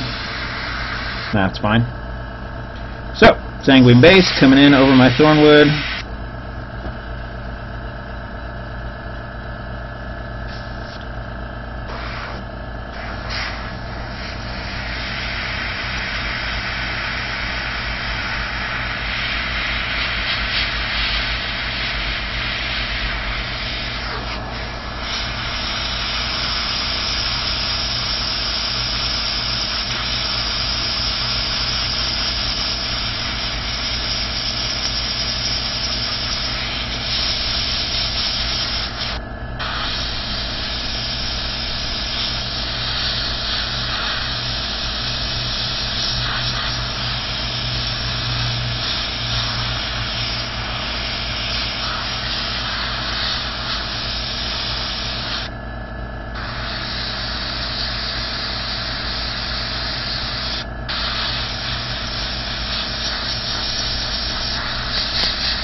hairline and a little bit into the horns.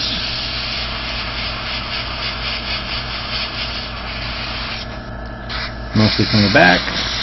I want it to be lighter towards his face. Sorry, off the camera there. Realized I should check. And from the bottom.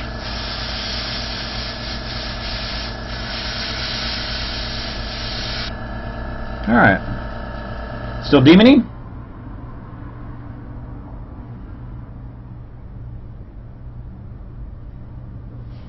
Long way to go. I'm also going to try and get some of that cloth taken care of. So,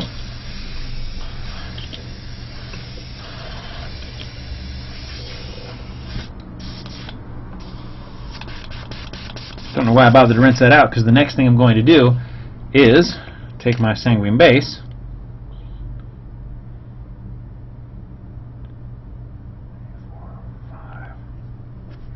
six little drops of sanguine base.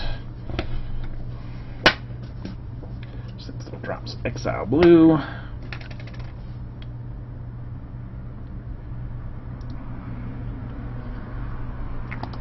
I will take a paintbrush, mix these together here in the pot. Got a deep blue purple. Might be a little too much blue, we'll see. That looks like it'll be alright. Check it against my brush or fingernail. Just thin enough and thick enough. Alright, and then right along the recesses, deepest recesses.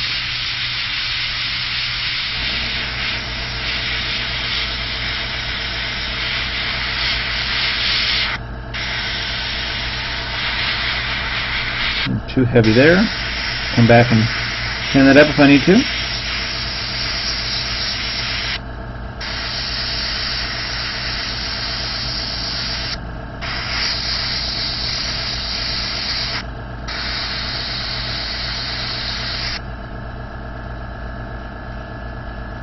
And again, a little bit on the horns.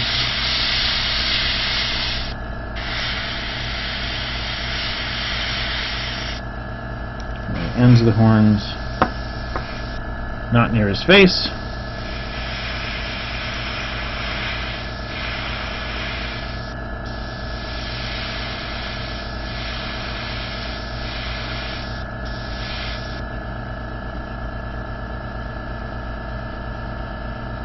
Alright.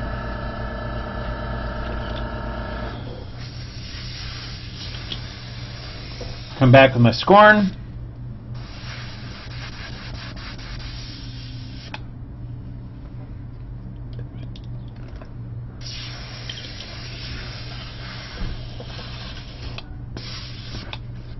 Get rid of the smelly towel.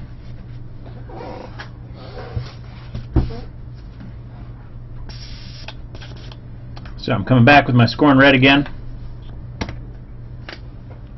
Just a bit.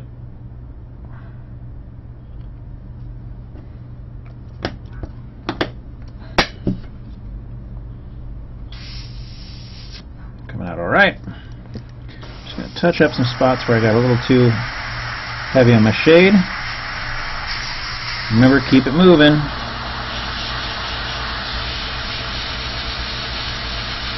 And I'll come back and I'll do some of this, of course, with a traditional brush. Using very little paint right now. Barely pulling the trigger back. Just glazing in some of that purple, where I got a little too heavy-handed.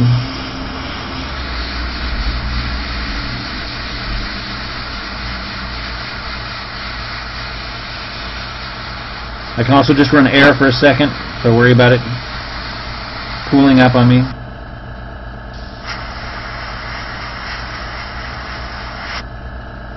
A little better.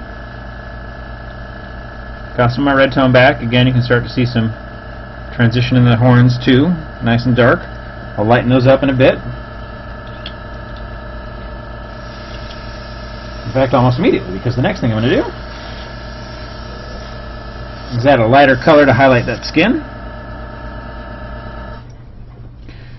When we're painting red, it's one of the colors you never add anything to. You don't add any white or black because you've changed the color at that point. In this case, I'm going to do an extreme highlight simply by adding a flesh tone over the top. Messy there.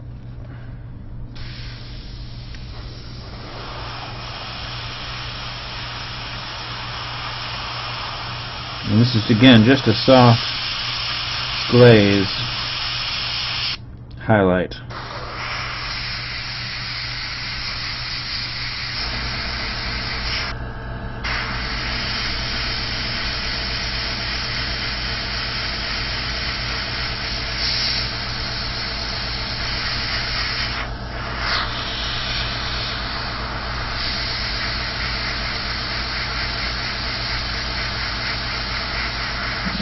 Too much. I'll come back and clean that up again with my red. That's alright.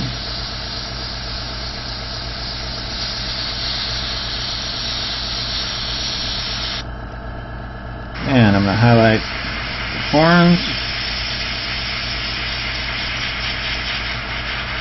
Going out towards the ends there.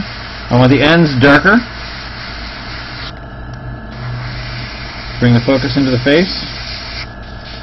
Got a clogged tip. It's part of the reason you guys can see some funky spray. Tip's clogging again a bit.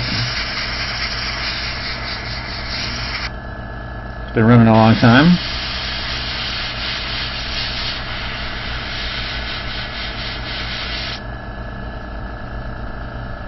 There we go. You can see where I got a little too heavy on the shoulder there. I'll come back and clean that up with some red. No big. Just like any other painting, a lot of the time you're going to go up and down, back and forth with the colors. I'm also going to do a quick clean on the needle. So I'm popping out my needle. Get me back in here. What's up? Popping out my needle. Taking a look. Yeah, you can see some dried paint right on the end of that. Using my wet towel over here. Over to my dry towel. Check things out. Still have some dry. Very carefully. Just barely with my fingernail. Last thing in the world I want to do is bend that needle. Somebody asked me today if there was a way to fix a bent needle, and the answer is no. Well, yes. You replace it. Not the answer he was hoping for, obviously. Have your trigger fall out. No big. Trigger back. Put the needle back.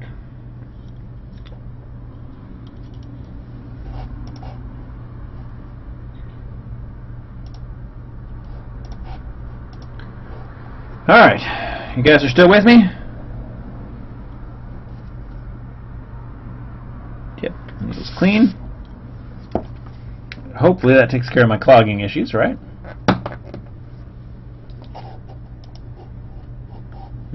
How is that up? Okay, there we go.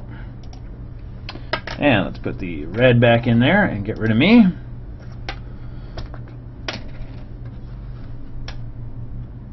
I need to shake that. You can see it slid all off the walls. And at this point, it's probably best for me to come in with a regular brush. But why would I do it that way when I can do it this way? We'll see how it works. How if I put the guard back on the end of my brush. Red paint is flowing smooth. Just come in and glaze out some of that burn flesh.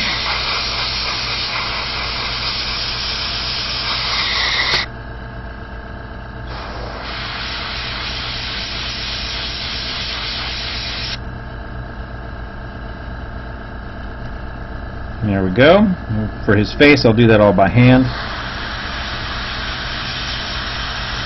Just glaze it out that corner. There we go. Much improved.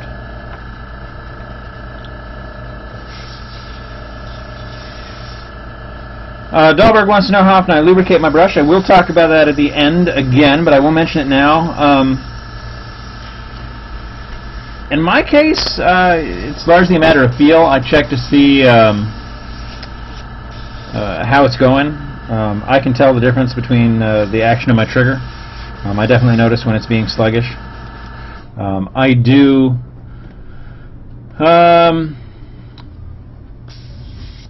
put my components through a what do you call it? Ultrasonic cleaner. I put them through an ultrasonic bath every few months, not often. And once I do that, I relubricate everything. That is an extreme step. I have been told by numerous regular airbrushers that I'm insane when it comes to cleaning and seriously go over the top. But I can live with that. Between sessions, it's largely a matter of feel. I hate to say that, and so we can come up with a rule of thumb and just say, well, every few weeks you should do it, and that comes up all the way onto his waist. So one of the things I'm going to do now, since that comes up onto his waist, is mask. And once I do that, sorry, I'm laughing at the sound of my son in the hallway. Once I do that, I'm going to do the sword for you in metallics. I've decided to do it in metallics. So I have just blue painter's masking tape. I've had lots of people tell me that I shouldn't use it. I do have some Tamiya tape. I have some modeler's masking tape. But what I do is take the blue masking tape and run it over my jeans. It's the additive bonus of cleaning off lint, but also gets off a lot of the gum. Because the trick is, this stuff is stickier than you want it to be. And since you can probably get this easier, or have easier access to this, and it's less expensive than modeler's masking tape, there you go. That said, I do still recommend, okay, my Dickies have an ironed crease. These are shorts. They're my Dickies shorts. I do recommend the modeler's masking tape, far and above blue painter's tape. So I'm just going to mask off sections of the skin here. I'm not going to lose any sleep over doing a poor job just because the purpose of tonight's episode is not masking. Some basic airbrushing techniques. That said,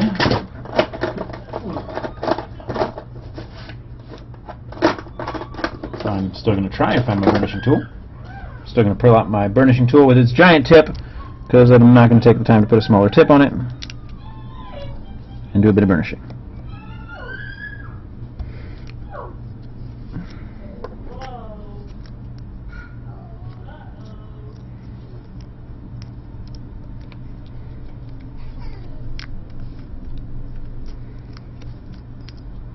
Alright, that's good enough for the moment. Just to give us an idea of what we're doing, check my paint. And again, I'm coming in just a base coat. This is Rucksack Tan. You notice I didn't paint his legs or his tail. If I was actually painting the model, obviously I would have done that. This is all just color test for me. Opportunity to show you guys what we can do here with the airbrush. That said, I think he's going to be reasonably pretty when we're done.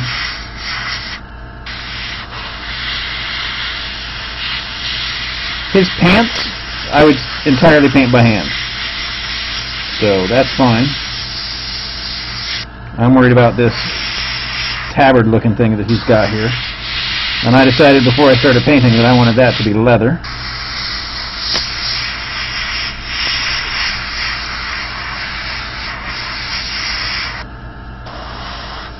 Got to check it from multiple angles. I've got a big white spot in there. And that's alright since it's going to be a shadow, but I want the colors of my shadows to match. And if I do the shadow color over Rucksack Tan in one spot and not in another, you're going to be able to see the difference. It's my Rucksack Tan coat.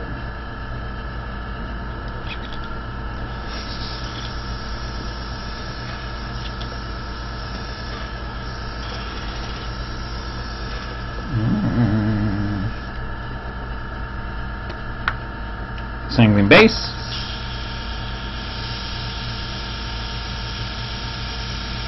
Actually, I lied. I am going to put a tiny bit of my Thornwood Green through here first,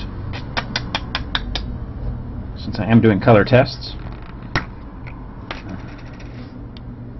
Let's see how that looks.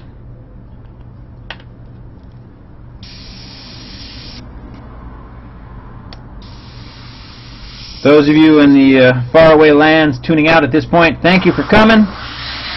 The rest of the broadcast will be on YouTube, so you'll be able to catch it after the fact.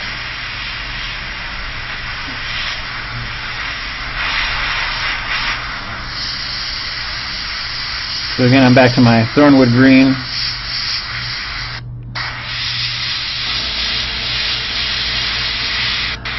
Just color testing at this point.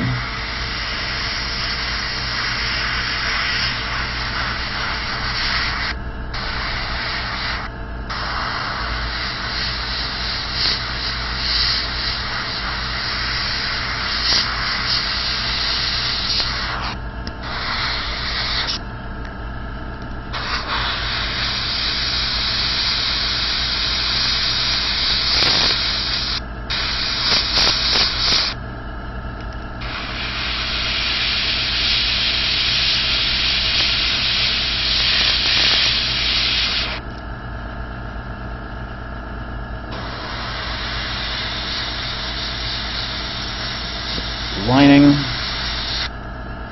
There we go. I like it.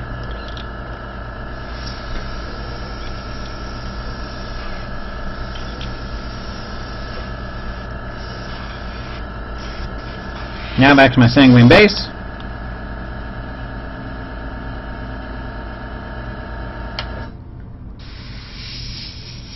Spraying all right. Start the air away from the model. Make sure I'm on screen for you. A little fuzz. Moisture buildup. Cut into the deeper recesses this time with my sanguine base.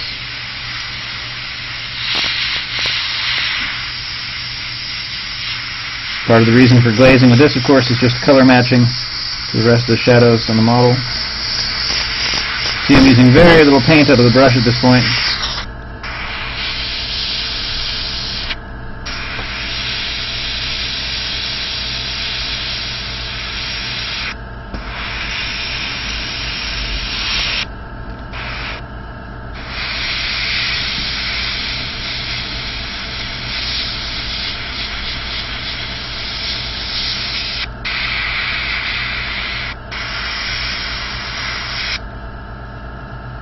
Yeah, that's going to be a winner for me. I'll absolutely keep this color combination when I do the model for real.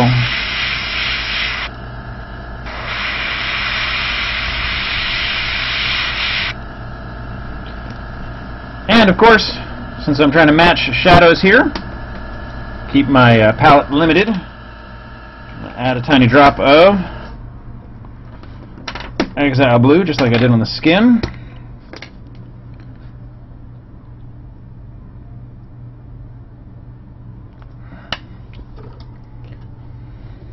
For leather, I'd probably come all the way down to black, but just for the moment, I'm going to call it with a dark purple. Quite a difference. Into the recesses.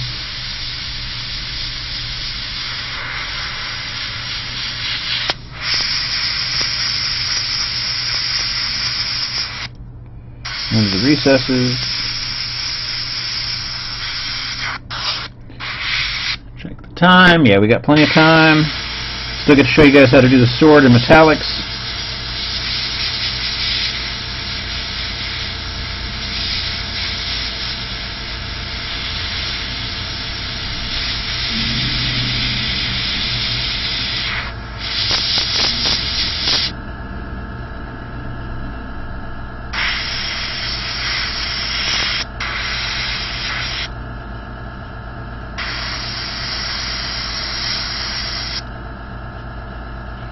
Yeah! Oh, I'm liking it. Alright. You guys are awfully quiet. There's still a bunch of you watching. No questions. It always makes me nervous, but I figure at this point, if you're still watching and you're not saying much, it's probably a good thing. It means I've got something that's kept your attention. Alright, so let's take a look at how this guy is coming together before I move on to the sword. Actually, I lied. There's one thing I'm going to do. I've got a bit of Menthol white highlight. Incredible color, menthol white highlight. And I'm going to put a little bit of menthol white highlight because I want to do his horns. What am I looking for? I don't know, Justin. Maybe you're looking for your airbrush.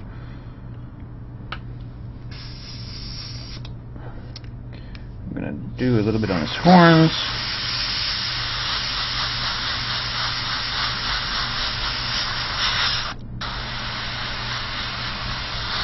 On his skin, I'm going to do it by hand. I'll try a little bit on the leather here, but I suspect I'll have to do that by hand. It's going to be too fine.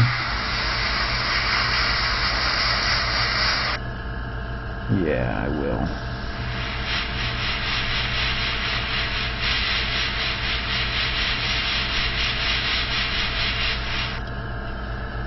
Alright.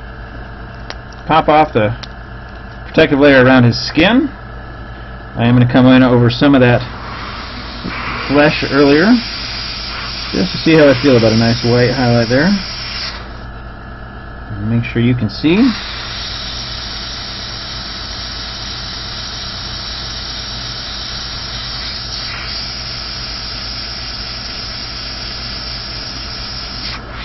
Come on. It's a little thin, but I'm not going to take the time to fix that. Not at this point.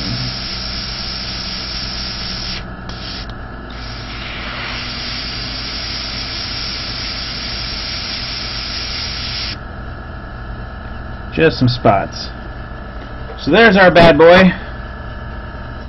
Clean out the brush.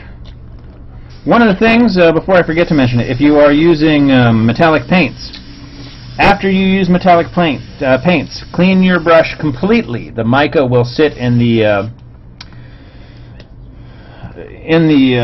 brush, and you'll add metallic bits of mica to colors you did not mean to. Same thing with paint water. If you're using a paint cup or a paint chamber, like I've got one of those little 3-chamber cleaning stations over here. Speaking of which, I should get that brush from earlier out of there. After you use metallics, clean it completely. So here's our guy, and again, I'll get some proper pictures up.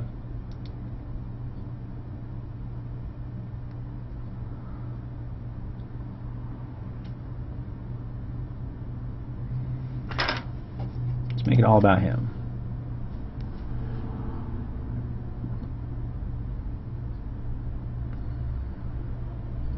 I mean, take the, and what I mean by clean completely for your airbrush is take the airbrush completely apart. And obviously when I do the black on his hair, you get a nice contrast on those horns, right? And it goes down to the deep purple that I used on his skin. Lots of color, visual interest. So not bad, right? Right, of course right. Alright, so let's talk about his sword, which has disappeared. It is not where I left it. There it is. Alright, so you guys, somebody pointed out I was going to do the power sword tutorial, but that's everywhere. And somebody pointed out that, you know, Les has done it a bunch of times. You get on YouTube and you want to see the power sword tutorial for fading from blue to white to black. It's everywhere. So I'm going to talk about doing metallics. Same technique, different application. I'm going to take my oh so precious bulk gun metal here for you guys, and my brush, and I'm not going to waste any paint because, oh, my bolt gun metal, when it's gone, I shall weep. Don't talk to me of equivalents. I'm going to do the entire surface of the blade.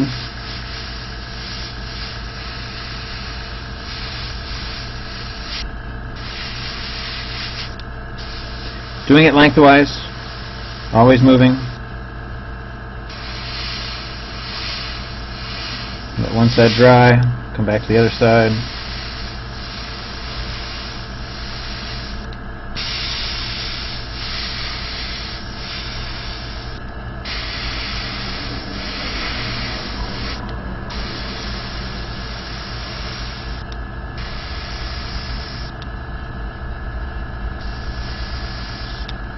Clean out my brush. I don't have to clean it out completely right now because I'm working on metallics.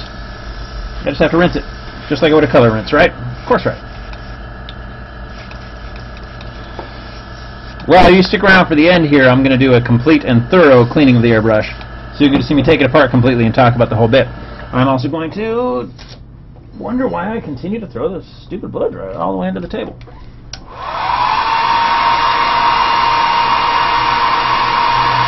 I want this to be very thoroughly dried.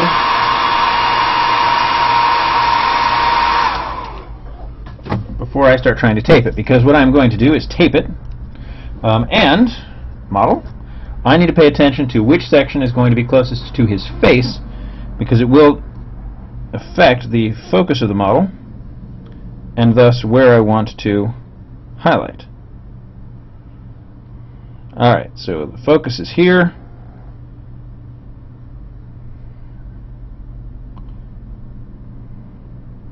I'll bring the highlight there. I'll debate that, but I'm going to bring the highlight there. So I'm going to shade first. So well, the nice thing about doing this on a nice bifurcated sword like this is it's super easy to know where you have to break things up. I'm going to use my burnisher. You don't have to use a burnisher. I simply have bad luck when I don't. So I'm taping opposite sides.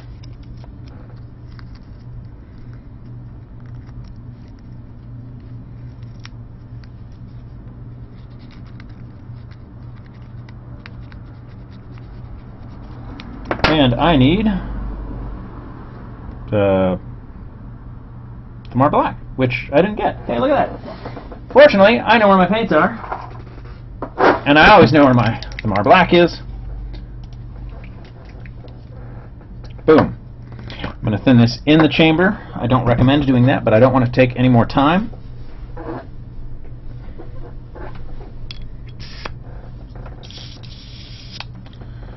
We are running the end here. Actually, I will use the brush because I don't need much.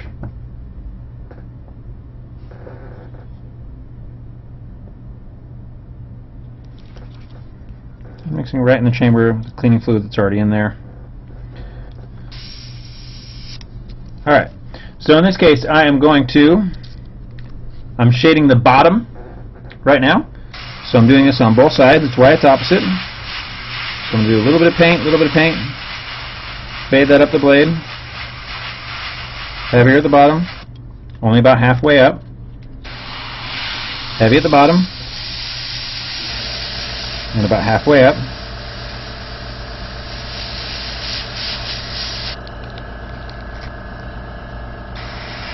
All the way down to deepest black. I want black.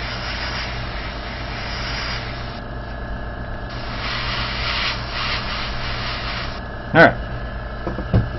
Hit it with the blow dryer. Again, it needs to be thoroughly dry because I'm going to switch sides.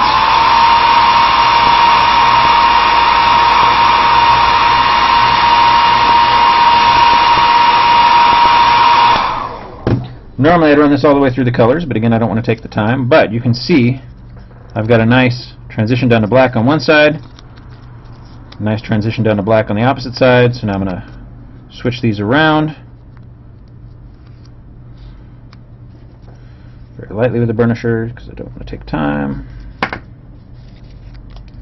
And you are on that side.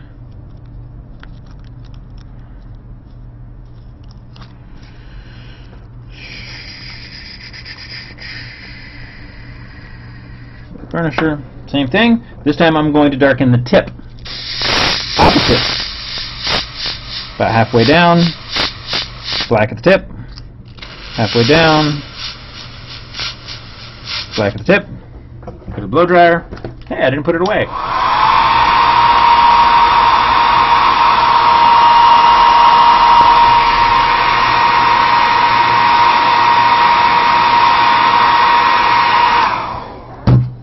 Alright, well it's still taped here. I'm going to go ahead with my light color. Rinse out my black.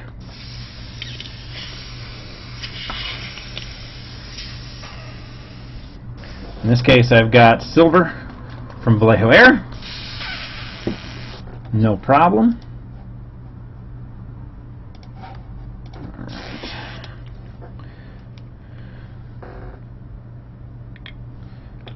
and opposite. So where I have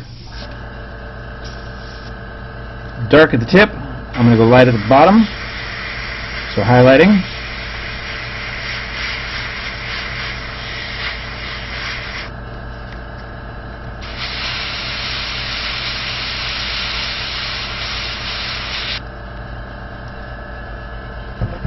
Take off my tape.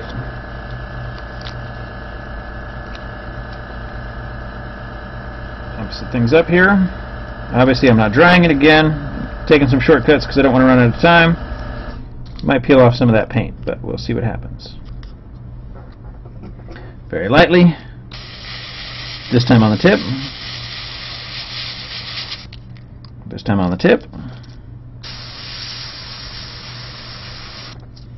Rinse it out. Getting a clogged brush again, no big.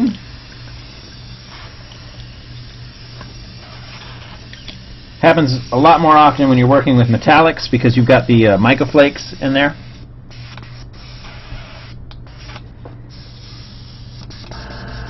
Last but not least, I'm going to take some of my sanguine base.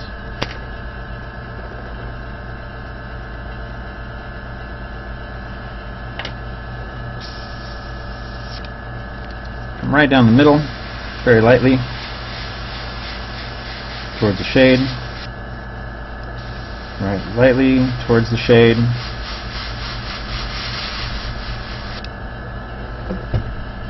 And on the opposite sides.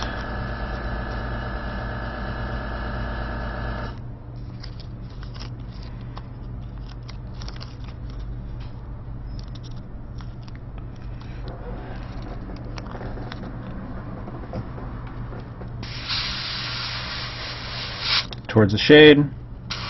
Opposite side, towards the shade. Rinse out my brush prior to cleaning.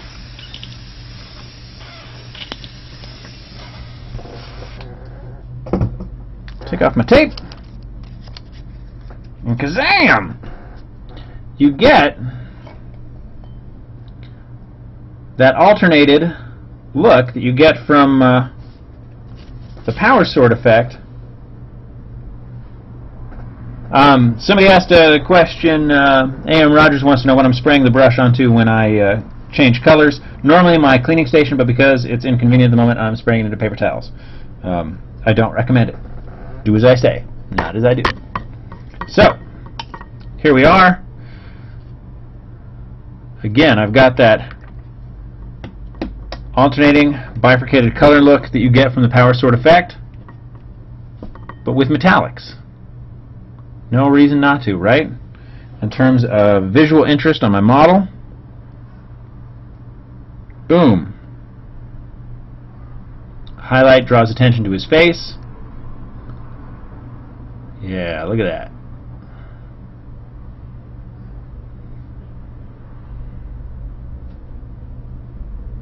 You start to see that's going to be an interesting model. Come in, do my brush work. Finish his trousers, obviously paint the arm, detail each one of the horns, all of that. I've got all that work to do, but this is what I did with the airbrush. We've got smooth transitions through all of the leather, shaded and highlighted in colors that I used from his skin. We've got smooth transitions on the flesh, and I'm going to come in and detail all this with a brush, bring that white focus to the face, which I can obviously tone back a bit. Good shadow through the bottom of the leather, down to a deep purple under the breast. And again, once we have that sword in, you can start looking at him from the front on, where I'd actually be displaying the model. This is the competitive view. And on the competitive piece, I will probably reverse the color on the sword. I'll put that highlight here when I actually repaint him. Again, just to draw that focus to the face. Boom. Ken wants to know if I would use a transparent paint with a brush. Certainly, if I was going for a transparent effect. One of the things, for instance, that I haven't done in ages because I haven't painted a car in ages. But you can take transparent blue, mask off the front of a windshield to get that clear blue strip across the top. Otherwise, for figurines like this, I mean, I'm already going, oh, wait, I got to clean up the brush. I was going to show people how to clean a brush completely. I'm already going for a semi-translucent paint. Generally speaking, it's not transparent, but close to. And I do keep the Tamiya transparent blue, red, and green in the house for that purpose. I'm actually still looking for an excuse to use some transparent blue or red on a cockpit or something for like a Valkyrie. So, hey, now if you got that idea from me, use it. Send me pictures. Let me know how it works out for you. All right. For those of you still watching, seems to be a bunch of you, at this point, I'm going to clean my airbrush. I'm going to take it apart and clean it completely. If you already know how to clean an airbrush, this is the part you're not interested in. Thank you for tuning in. Every month, the goal is the first Monday of every month from 4 to 6 p.m. Pacific time. That is Greenwich Mean Time minus 8 hours, so I am 8 hours behind of the UK. We will be here next month. I'm not sure what I'm going to do, but I will be here. If you're tuning into YouTube and you're watching this late, thank you very much. Check us out. You'll find my work at MrJustin.com. That's spelled out M-I-S-T-E-R Justin.com. And, of course, Secret Weapon Miniatures. And, of course, if you have a question anytime between now and the next episode, you know where to find me. Mr. Justin at SecretWeaponMiniatures.com. I'm happy to answer questions. And, yeah, there we go. Now, on to the cleaning. Let's clean out the airbrush for those that are still watching. All right. Ken wants to know, he says, no, what I meant was, how do you keep the shading from the airbrush work while painting with a normal brush? Oh, I see. When I come back and do my actual brush work, how do I protect what I've already done? Simple. Again, thin layers. At that point, I mean, you're talking about glazes. I try to paint in the French style, which means I've got my wet palette right here. I'm doing thin layers anyway, super thin, that 2% milk consistency, and I'm glazing the model with each layer. So that's how I protect it. All right, here we go. Cleaning the brush. Stop staring at the model, which I'm very happy with. I'm going to take my model, or my airbrush. I'm going to remove my hose. In this case, I've got a quick release. Otherwise, you'd unscrew it. With the chrome, let's unzoom. Unzoom. I would start by unscrewing the back. Your needle can come out here, so you're going to hold on to the body of the brush, unscrew here, pull the needle out very carefully. I'm going to take a separate paper towel, fold it up, put my cleaning solution on it,